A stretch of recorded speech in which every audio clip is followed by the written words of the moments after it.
Hello, everybody, and welcome to Finding the Guardian of Your Soul. I am so excited to have a very special guest today, Sandía, and I love that name. I can never say it enough times. It is really like the best stage name. Zia, is that your real name? Is Zia your first name?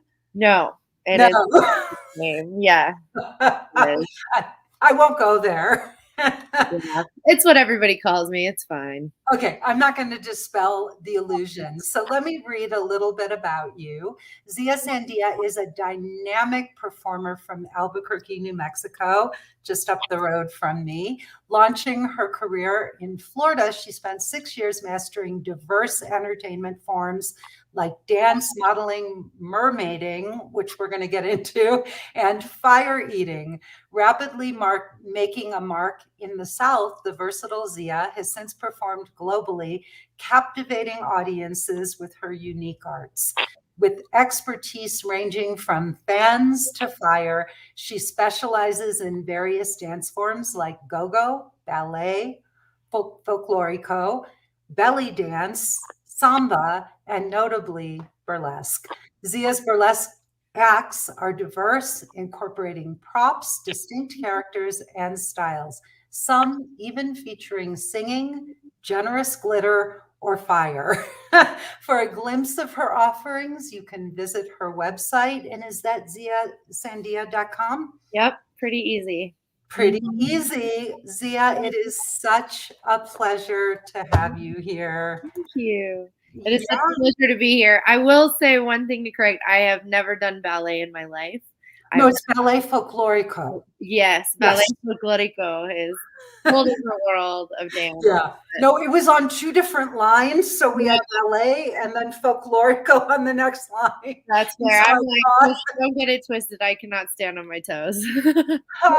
no, I thought that didn't quite go with the rest of the repertoire. So, Yeah, I wish. I can do some great footwork because of it, but I cannot stand on my toes. well, Zia, it is such a pleasure to have you back. Thank you. Not back to this not back to this broadcast, but we recently did for the women in our upper level courses, we had about 50 women of all ages from all over the world here in Santa Fe. And you came and performed for them, which was, Fun. It was so much fun. So much yeah. And you told me you had a little bit of trepidation, which I didn't know and did not show when you were there. You commanded that room. But let's talk a little bit. Let's roll back the hands of time and let's talk a little bit about your story and why you were feeling trepidation walking into that group of women. Well, uh, my story.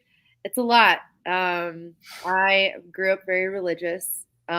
So I kind of felt like one of the reasons I was a little bit nervous was based off what I do, I've always kind of received a lot more like negative feedback from women who are older than me based off religion, based off what I was taught. Those are also the ones who growing up, those are the ones who would kind of punish, they were the in between for like the father, the head of the household. So, older women have always kind of made me a bit intimidated because a lot of times I've received more negative feedback than positive feedback over what I'm doing. And that could be generational trauma, that could be mixed with religion, that could be someone's personal opinion. I try not to take it personally, but you can't help but feel a little like, gosh, I hope this goes right. I hope I'm well received. Nobody wants to be, shunned or mislabeled or be told that what they do is not valid. So it was nerve-wracking, but it was worth it. So I grew up in a religious home. I left at 18. So sorry, the dog wanted to cuddle. Um, Left at 18 and realized that performing is my love, and there was not going to be any opinions that were going to stop me from doing what I love to do. And in the process of pursuing what I love, it has fulfilled me in so many other ways that the things I was a part of did not do, and brings a satisfaction and joy of life that I never thought I could have. So it was great being there because when these women were so kind and welcoming and loved what we did and had a good time, and watching them from the start was so different from seeing them at the end. They were also nervous, a little uptight, but towards the end I just really saw them all loosen up and have fun and really let go, because you really have to let go of letting what other people think affect you, because you're not always going to get people's approval, so you have to do it for yourself. And when I think that they realized that and it kind of snapped from, I saw these women just transform to being free and fun and accepting of themselves, and who cares what other people think. I'd say this isn't for them, it's for you. And that Well, was and I think, Zia, women seeing you in front of that audience, right? And you coming in and starting out doing a burlesque number, and you seem so confident and like you own the room. And they don't really know your story and how you grew up and what it was like. And can you share a little bit more about what that was like and what you have overcome to be able to walk up in front of an audience and take your clothes off and really command the stage? it's taken a lot of therapy, self-work, self-love, um, deconstructing of what I was originally taught, and rebuilding from there, which is very hard for people. You thought you had everything so sure. Everything was so sure and it made so much sense, but it didn't. I was always the one to question things and I'd get in trouble for that a lot. But I think I've always kind of been that black sheep art person who had to accept that I wasn't always accepted. So that kind of has helped me over the years to um, just not care. It's literally about not caring anymore. My religious background could have influenced me, but I've just decided to not care what people think. And I actively remember doing this kind of in my late teens of going, you know what? I have been spent my whole life trying to win people's approval and love. And, was taught love is, um, what's the word? I'm having a brain fart. Conditional. And it shouldn't be. It shouldn't be. And it especially shouldn't be for myself as an individual. And that took me years to realize. It took me several years of unpacking, like I said, in my adult life after I had left my home, going to therapy and learning about myself and wondering why I do things the way I do or why I feel things the way I feel. Asking oneself why really helps you kind of keep your emotions at bay and grow to believe in yourself and trust yourself to make decisions. I think a lot of that too was at 21 I packed up and left to Florida. I didn't have any family or friends. I just decided I need a change here in Albuquerque. I couldn't do it anymore. I was heavily depressed. I had gone through a lot of trauma after leaving my home because I just didn't know anything about the world. I was completely ignorant to so much that there were a lot of predators along the way. And I had to learn how to trust myself. And so when you start learning how to trust yourself and not let, and like, yes, you can take opinion. Yes, you can take somebody's point of view and think about it, but not letting it influence you to a point where you're letting someone hurt you. Um, it takes work because you do have to stay humble, but you do have to also trust yourself. And that doesn't mean you're selfish or cocky, even though people may call you that because you're making decisions for yourself for the first time. So, how did you fall in love with dance? I have been dancing since I was 2. Uh, Oh. yeah, it's always been there. I did ballet folklorico from ages of 2 to about 8. Then I stopped and went back around middle school. My mom started homeschooling me, and I needed some sort of socialization. So I did ballet folklorico literally up until the point I left to Florida. I taught at Albuquerque High for a little bit as an internship.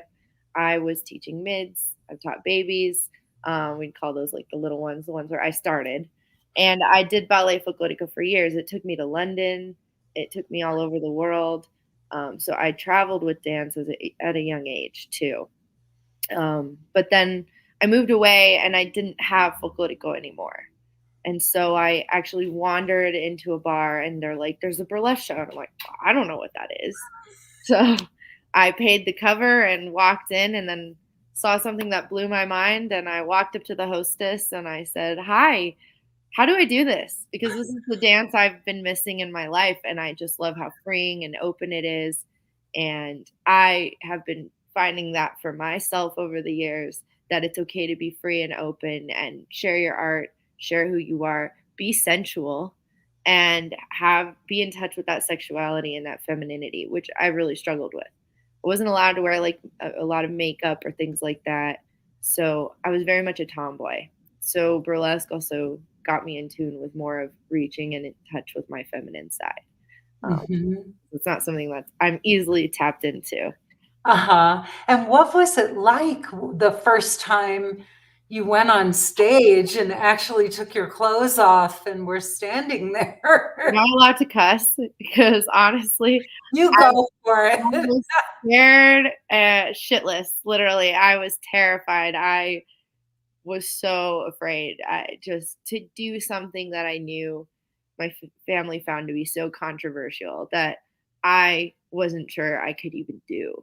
That I was so worried about the order of my clothes coming off and feeling eyes on me the way because of this new experience. Now, mind you, I hadn't danced in a few years because I took a break when I moved to Florida, didn't have any form of dance. So just being back on the stage just petrified me because it was not something I was comfortable with, which I had gotten to with folklorico.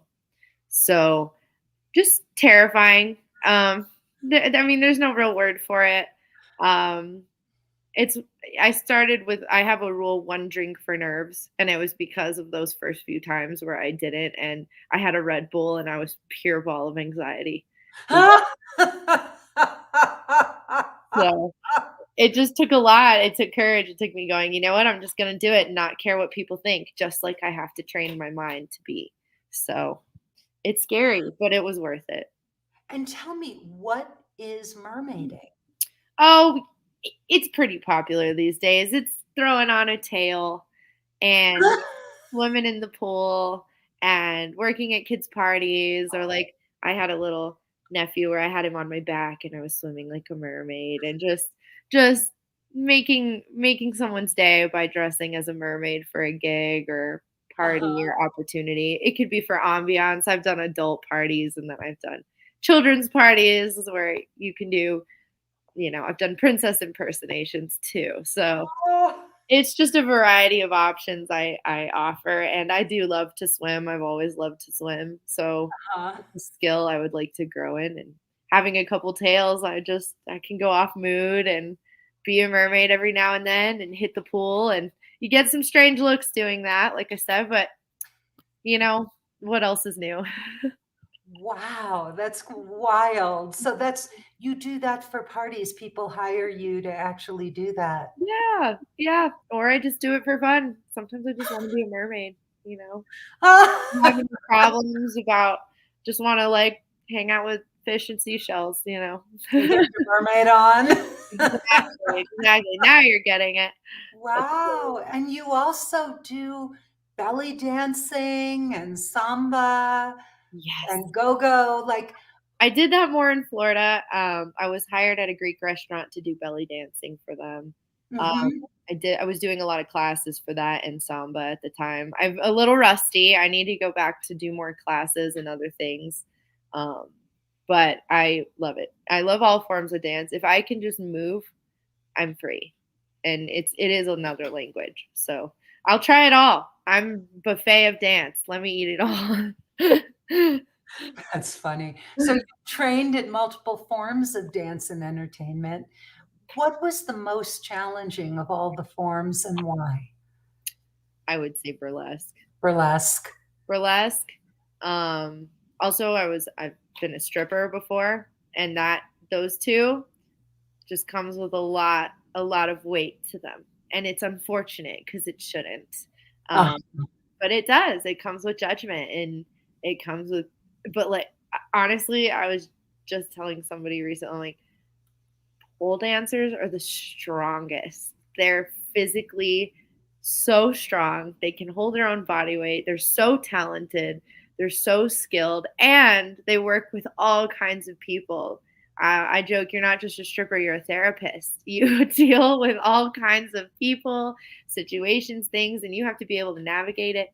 And they're amazing in sales. I would hire strippers all day if I owned a business because they can sell, they know how to sell, and they're hard workers. And so there's just so much of the stigma that comes with burlesque and stripping and pole dancing, but like they take so much strength, not just physically, but also emotionally. You do get a lot of, like I said, backlash or mistreatment for doing what you do, or eyes, judgment. It's just there. It's because it's always been kind of a taboo thing portrayed in media, but it really shouldn't be, because whew, I don't know many people that can do what they do. That's yeah. I worked once with a young woman, one of the sweetest women I've ever coached, and she got caught up in stripping. She came to LA to become an actress, and that, Unknown caller. sorry, that's okay. I I had know. my dog. We'll just that things. can get edited out, which is good. Oh, I was like, I'll go get the cat and a coffee. We'll have fun. I had, I had this young woman I coached in Los Angeles, and one of the sweetest women, her name was Angela, Angel, and she really was an angel. And she got caught up in stripping because she went from a very small town to Los Angeles to act, and her acting career didn't take off. No, You it know, hardly does out in Hollywood. yeah, it rarely does. Very hard. And Yeah. she wound up in a relationship with a guy that didn't work, and he relied on her for to support them. And there were drugs involved, and this very young, pure, sweet woman found herself in that whole world. And there is, I'm sure, you've had experience, a dark side to that world. There can be. I would say it's all about the person. Some have a lot of trouble with self control and balance. I personally try to balance all of that the best I can because it is there.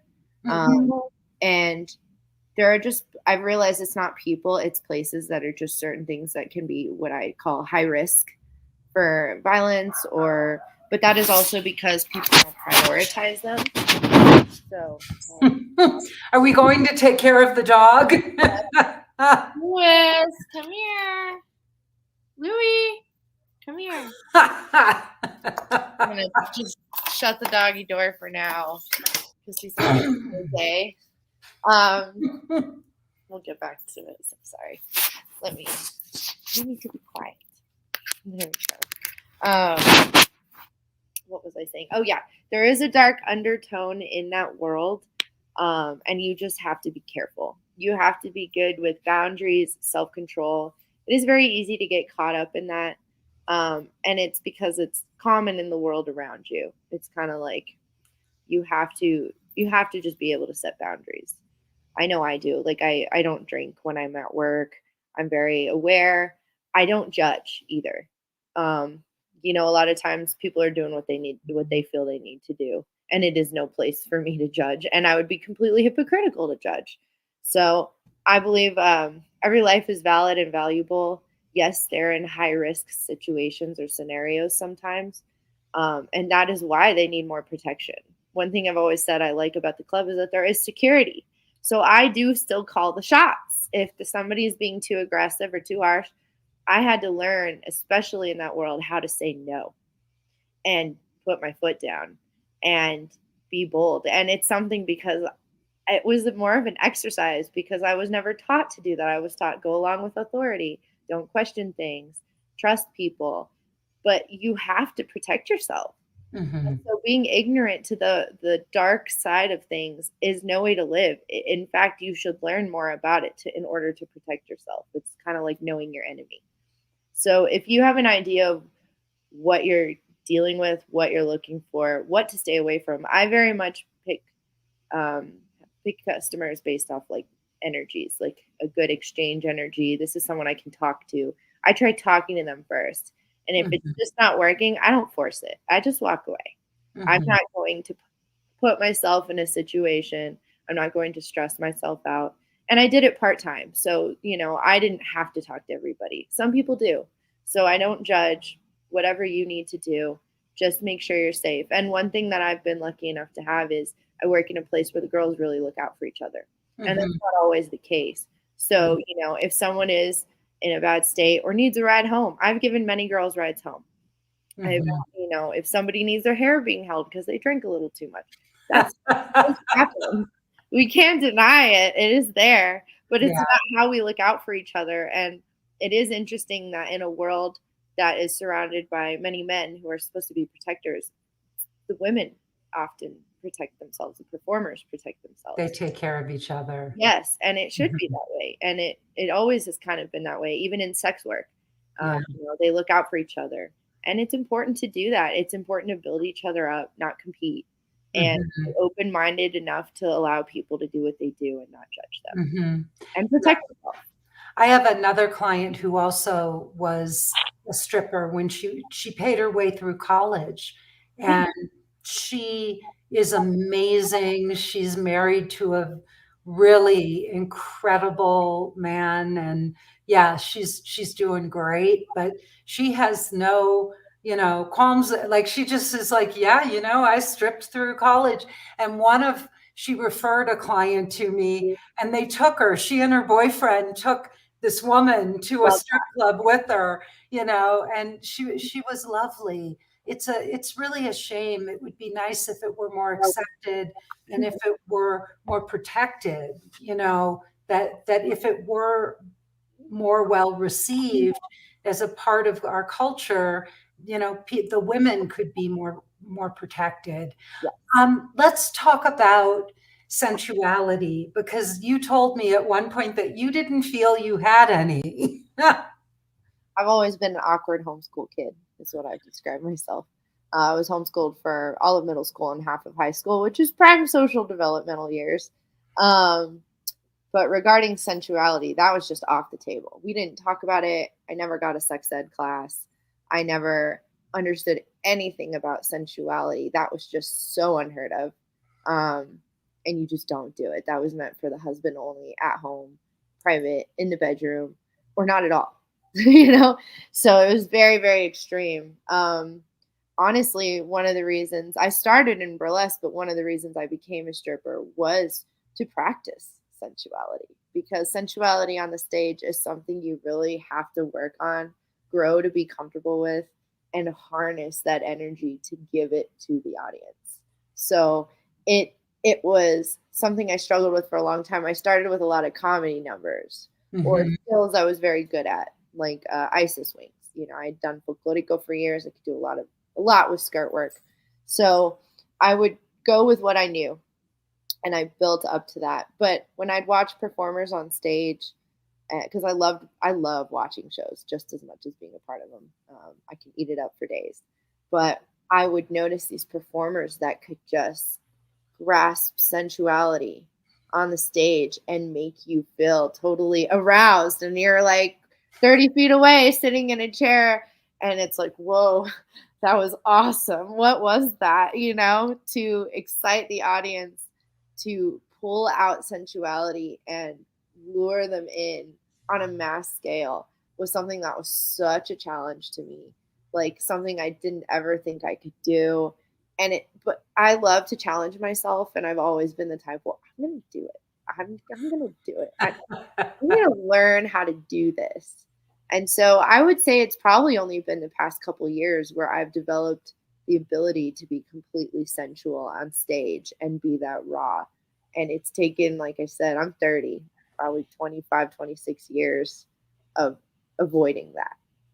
and working on it. So there is time. You can learn it on a fast mass scale, but it is hard. It's scary. It's scary to be vulnerable. And that's for anybody. We are taught to live in a rigid world where we don't show those soft, sensual sides. And if you can tap into it, and not only tap into it for yourself, but share it with others, it's otherworldly, I think, because it's so important once you realize that you have that power and that you have that ability. And then you look around you in this world that doesn't do that, or accept it, or it's taboo, or it's strange, or not welcomed. There's so many words for that because it's culturally in America, we're very puritanical. So to let out sensuality, we have a whole world of Hollywood and media where that's always on TV and expressed, but then in the world we live in, it's completely not. It's very confusing. Well, So can you take it from your dance into your real life? Like, do you feel that you're able to do, with men, if you meet a guy that you like, are you able to step into that sensuality? I'm pansexual, so I don't really care about gender. I'm very much Huh? like feelings, auras, uh, hi. Like I've always been very flirty. That's something I can say about myself is I've always been flirtatious, but never really sensual. And so there is definitely a difference because I like to flirt or make someone laugh. I'm kind of a goober. Again, comedy numbers. Um, so I've always like poked at it. Mean I like to just lean into sensuality with humor almost, I guess you could say, because humor makes the most sense to me. But yeah, I think flirting wise, that's how I've always kind of like hee hee hee, I'll make a little joke and run away kind of thing. And that's how I've been sensual when it comes to like my personal life. On the Hmm. stage, though, I would say they're kind of two different things for me. Some people can harness them. The stage, I'm really trying to embody, and it comes down to like learning theatrics and like really trying to like share it amongst the people, and that takes skill and technique. It's not the same as like a one-on-one. Hey, cutie patootie. My sensuality is being flirty and silly. Um, and if you like that, then oh, winner. You Well, like you're people who are a little more serious, I may not be the one. Well, your humor is very alluring. I mean, that is one of the things that you really brought with you to to the class in particular that you did. It was It breaks the ice. It makes Mhm, people feel relaxed. I've always used humor as a comfort, even in a bad situation. If mhm. something's going wrong, I'll make a joke about it. I'm like, maybe I was meant to be a stand-up comedian in another life, and Wow. like just laugh about my pain. Uh-huh. How you saw the women that were there at the workshop or at the retreat. What a lot of them came away saying, "Wow, I really want to take some burlesque classes. I want to explore this more." What do you think about women taking classes and getting more into their bodies and using dance as a way to do that? I love it. I love it so. That's music to my ears what you just said to me, because that's why I got into it, is to not feel so in my head, not so rigid, to let go, to explore myself. Burlesque is about the art of the tease. It is about literally encompassing sensuality. Now the word does mean parody. Burlesque means parody. So that's why comedy comes with it. But the point is to there was one act in the 40s where there was a 12-minute glove peel, and it was so sensual. It was so seductive. And it's all about how you touch and feel about your own body. And truly, you have to find the sensuality and the beauty within yourself in order to invoke that to others.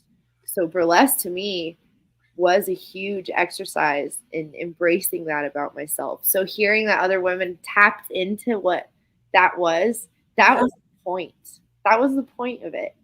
They felt it. They tapped into that thing that said, wow, I can love my body. I can love myself. I can show it off. I can embrace all this. And there's nothing really wrong with it. It is for me. It is for my mind. It is for my body. It is for my soul. And it doesn't matter what other people think. This is about finding joy and healing through me. Now, I do try to tell performers who wanting to perform, if you're doing it for yourself, that's one thing. If you want to use it as an art and a therapy, I get it. But make sure if you're performing, you do the job and do it well and recognize that it is also a job people are hiring you for. So it's a matter of mixing professionalism and personal. Personal comes into the act, the encompassing of that, and then business comes with the performative side. And Sia, talk a little bit more about having explored, really exploring your sensuality through the burlesque and the dance, and how that has affected you as a person, feeling more beautiful, feeling more sensual. How are you, because you mentioned earlier that you were depressed, you felt uh, oppressed by your religious upbringing, and explore, taking this brave leap and doing this thing that's so taboo.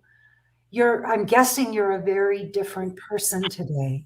Oh yeah, um, heavily. When you start tapping into that, you start exploring your inner self more, and with that naturally comes change. Um, I think it brought to me a lot of growth, um, because as I mentioned before, like I had to learn how to trust myself and how to love myself. Trusting myself was one difficulty, but loving myself and being able to share that with others is a whole other thing. And that's what burlesque helped me tap into. Um, like I said, the fact that they felt that's kind of the light that starts it. It's like a flame is lit. From there, it can become a burning fire within you. And that is because you are taking the time to love yourself, explore yourself, and grow within yourself. And so it just happens over time. You start realizing some, religious people have said, like, oh, I've just been kind of, you know, brainwashed, or my mind has been changed or whatever, to think that that's okay. But honestly, no, it was my own critical thinking that made me realize the body is the soul vessel. Like, there is nothing to be ashamed of. Having sensuality and sexuality is part of the human experience. We can't suppress it. It only leads to bad things. We see that over and over. What suppressing sensuality, which is so natural within us, does, it hurts people because they just can't handle the oppression, so they take it out or project it onto others. And it's because it's so unnatural. So once you start realizing, wow, I can love myself, and I can project this to others, and I can be sensual with others, I can be vulnerable while also taking care of my sexual health, it's unreal. And burlesque plays a part in that because sensuality is a big part of it. Yes, your own personal journey is one thing, but they tend to mesh together. And when you meet people who've been on other journeys that are different than yours, but have an experience and have the awakening of, this is what I love to do because it helps me to love myself and share this love with others, you just start realizing, I think they have it right. Like, Yeah, I think they're doing something right, not wrong. And I think I was doing something wrong. And so well, it's it sounds like as a woman, it can be incredibly empowering to really feel your beauty, your sensuality, instead of feeling that there's something wrong with it. And I think that that is really an issue for women today, is that they find their power in their work and their corporate jobs, and in all these other things, but they lose sight of who they are as women. I think that comes with, not to sound like, the cliche, but the patriarchy in many ways. We are taught as women that we are a threat and we need to stay in line. And if we are going to be seen as worth it or worthy to a man, we better learn our place. And that is just kind of, that teaches women that they need to offer something more than what they just are, to be good enough. And in the process of doing that, yes, we as humans want to be successful. We want to be comfortable. I think we live in a society where work is life, and you lose that humanistic side of you. And I worked a corporate job 10 years. So I literally watched. Did you really? Did. No. I quit because I literally told myself I'm losing empathy. I'm losing empathy, and I'm losing my sense of self for a paycheck. And it sounds crazy. I just can't do it anymore. I can't do it. This isn't who I am. I care about people. I want to believe in people. And that is that loving, nurturing, feminine side of me that wants to look out for others. And to lose that for a paycheck and a corporate suit was not worth it to me. But we're taught in this world that that is success. That is what you need to be a successful person in this world. And to me, a successful person is someone who is living according to their own truth and sense of self and loving themselves. It is not about money or income or status or finances. And that is so ingrained in us and that is taught so much by patriarchal figures that is what is important. That we want to keep up as women. Since the 70s, we wanted to work. We want to be equals. But that doesn't mean we have to lose ourselves in the process. Zia, when you're up on stage, what does it feel like to know that there's all these men in the audience that want to have sex with you? And, I would never think of it like that. I'm curious, like, there's an audience full of men and you're literally up there dancing. Do you just focus on the performance aspect of it and just not think about No, the I fact don't. that there's a bunch of horny men like staring up at you going, all right, like. Honestly, I don't hate men, but a lot of times in burlesque, the women in clientele tend to be women in couples.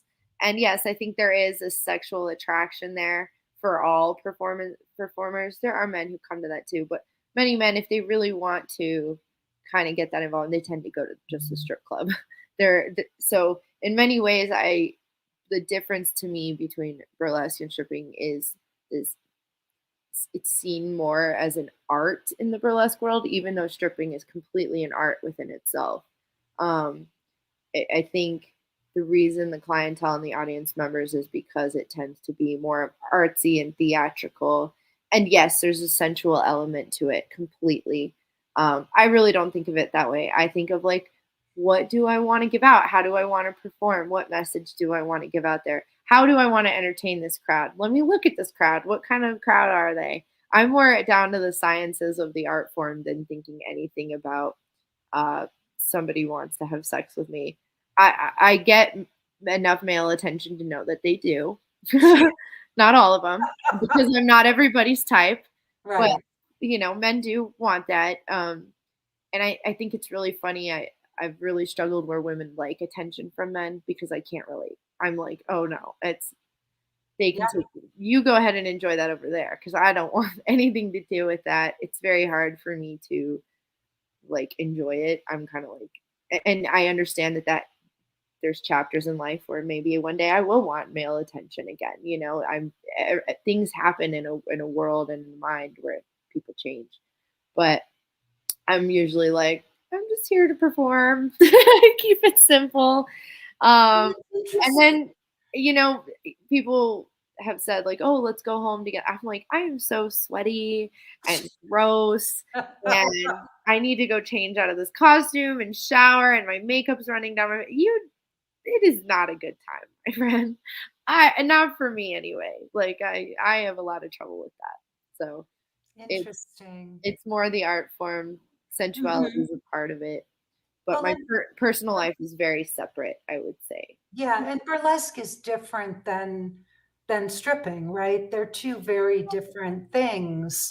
Well, you're getting different experiences. Mm-hmm. So the experiences that's way more, intimate in your face, private dances, that tends to be more stripping. Mm-hmm. Burlesque tends to be on a stage or sometimes you're involved, but it's more entertainment. in that Mhm. sense for like a bar or a venue. It's a little more light in that sense of Mhm. sensuality is there, but there's a lot of, consent rules. There's an audience. No one's ever doing a private room. So that is why it changes. It's just different experiences. Well, and one of the things, I'm skipping around a little, that I loved in the performance that my husband and I went to see was, I loved, that there were just women of all shapes and sizes. And, there was one very large woman who was in from, I think, New York, and she performed. And, Yes, you know, Jezebel, she's amazing. yeah, and it was just incredible Yes. to see the range of women who are who are doing this and who And feel. that's one thing I love about burlesque is it's one of the most inclusive art forms, where gender and size does not matter, nor should it. Honestly, my rule is as a producer, I say I don't care what you look like. If you can bring it, that's all I care about. Like just bring it, show them up, tell them how it's done. I don't you and that comes with self-love. Like we're all so different. There's this standard of beauty that has been pushed and ingrained on us with Hollywood, but now it's more accepting than ever and we're growing and getting better with that. But in burlesque it's one of the pioneers for pushing that, and that's what I've always loved about burlesque is the inclusivity. And nobody should be looking at color or size. We're people. We're gonna come in all different shapes and sizes, just like our personalities, just like our hair color, just like our sensualities. Like it's all a spectrum. Mhm. So to say you need to look like this has always bothered me. And I've even walked away from some jobs where somebody's look, well, I want them to look like this. I'm like, I'm sending you people with skill and talent. And if you think that I need to see what your definition of beauty is in your eyes in order to get you what you're looking for, I think it's better we just walk away from here because I'm not going to see that. I'm not going to look at people like that. I don't want to look at people like that. You obviously know what you want, so you go get them. I'm not going to go find them for you. And Well, it's good. I think we're at time, Oh, honey. are we? I know we have to end here, but I know this won't be the last time that we meet. And yeah, is there anything that you would want to say just to women? Last words of encouragement about exploring their sensuality through dance, about, loving themselves. Why don't you have the last word here? I want to say thank you for having me. It has Yeah. been honestly a joy to work with you in all forms and an honor to be here as a guest. I want to say sorry to the audience because I have ADHD, so I bounce. So I apologize if it was a lot today. The other thing I want to just share is, something I said in your class is we cannot fill others' cups until we fill our own. And that is something a friend told me that has always stuck with me. And if you can learn self love, sensuality, personal, just give yourself a hug, just really explore you and what you want and what's best for you and not worry about others, you're going to be a lot happier. And that's all I would ever want for people is to be happy. And that's not always a permanent feeling, but it is an overall goal. So, Well, I, and I also see, I think going and taking a class or yes, go doing, take burlesque. That's the other, yeah, do it. because it's so out of women's comfort zones. It's good And to be out of your comfort zone. yeah, but to be able to actually get up there and have, I'm sure in the classes that the women are really supportive, and, and it's a lot of fun. And to be able to do something like that must be such a great way to stretch into their sensuality.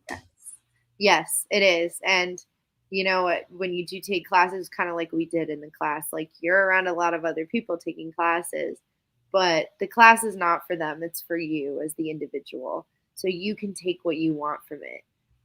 You can learn a lot from it. And you can really grow when your sensuality once you learn to let go. because then you're not having anything hold you back. You're in open fields and you can really take those moments to explore and not hold yourself in a Awesome. bubble. Thank you so much, honey. I'm Lisa Shield. Thank you so much for joining us today. And thank you, Zia, for being here. Please come back and see us again. You can send us your suggestions for future podcasts to podcast@lisashield.com. You can also catch my husband and me on our other broadcast, which is Getting Inside the Right Male Mind. And if you're interested in working with me and finding what I call the guardian of your soul, then please go to lisashield.com, click the button all over my website to view my free 45-minute presentation. At the end of the presentation, that's where you can book a call with me or a member of my team. We will jump on a call with you and show you how we can help you find true love now. So please don't waste time. Jump on our website and click that button and let us show you how we can help you get this solved. Zia, thank you again. We will see you all again, and have a wonderful rest of